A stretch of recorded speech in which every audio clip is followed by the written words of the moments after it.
When people are going through the career discovery process, maybe they're thinking about going back to school or whatever, so often they're really focused on kind of doing the research on their own.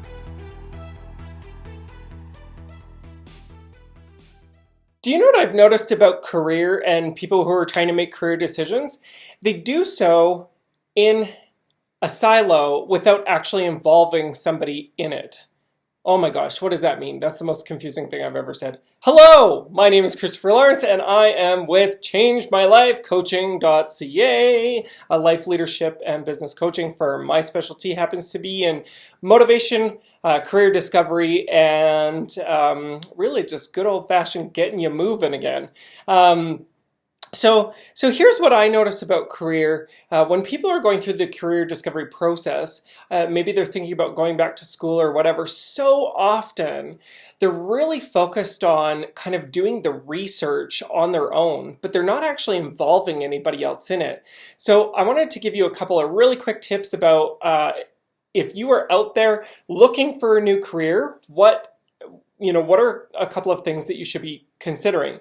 The first is get out from behind your computer. So go do the research online first because it's the easiest place, but you need to know what the role looks like. So as you start to narrow it down, maybe you decide that you want to be a business analyst or a project manager or a landscaper or a nurse. Go spend some time with somebody who is actually in the role. Go shadow them doing their job, and at the very least, sit down and find out from them how they spend their day. Remember, when people talk about their careers, they'll talk about all of the amazing things or all of the really crappy things, and they talk about the anomalies, but they don't actually talk about what they do every day. That is what the job is. I don't care if you call yourself a lawyer. If you don't like reading long documents, you might not be a good lawyer. Well, you might be a good lawyer. You might not enjoy being a lawyer. Because a lot of lawyers, that's how they spend their time. Now, of course, there's other branches of law that do different things and that kind of thing. But I'm just using that as an example. So the idea is that, find out what they spend 80% of their day doing, either through questioning them about it or ideally shadowing them and seeing how they actually spend their time. Because at the end of the day, it might be a fancy name, title, or salary. The truth is that it's the tasks that make the job. You might write that down. The tasks make the job. That's what a job is. It's made up of tasks. It's not made up of a title or your salary. I'm not saying title and salary aren't important. What I'm saying is they don't have staying power like understanding what the tasks are.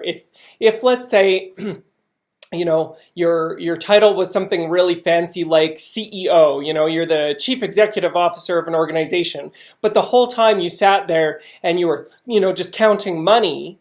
It doesn't matter what the title is if you don't like the job. There's some jobs that are even, that can be really complex too. So if you're looking at something, let's say a project manager or a business analyst, maybe you're looking at doing one of those jobs. Well, the thing is that depending on the organization that you're looking at, the size of it, the kind of work they do, the industry, the level that you're going in at, so junior, intermediate, or senior, being a business analyst or project manager, let me get to the edge of the screen here. It's this big, right? Like there's so many different ways of expressing it. Certainly a junior project manager would have different tasks than a senior project manager. This is why, by the way, some people, when they get promoted, they end up liking their job less than they did when they were more junior, because they like, or vice versa. Sometimes they like the more senior role more than the junior role, people think it has to do with status and everything else, but actually it has to do with the tasks. That's one of the 4 factors, right? So we look at tasks, value system, purpose, and your willingness. But today we're talking about tasks, and so it's like, people go from, being in this, great customer service job that they love, and now they're a team lead, and all of a sudden they hate it. And it's like, but they feel a way about letting it go because of status or whatever. And the truth is that is that it's the tasks that matter because that's what the job is. Of course, there's other considerations, but from the perspective of what we're talking about today, it's tasks. So you might spend, as a, project manager or business analyst, or, one of these roles that has a, these jobs that has a title that's really diverse when you get into the workforce.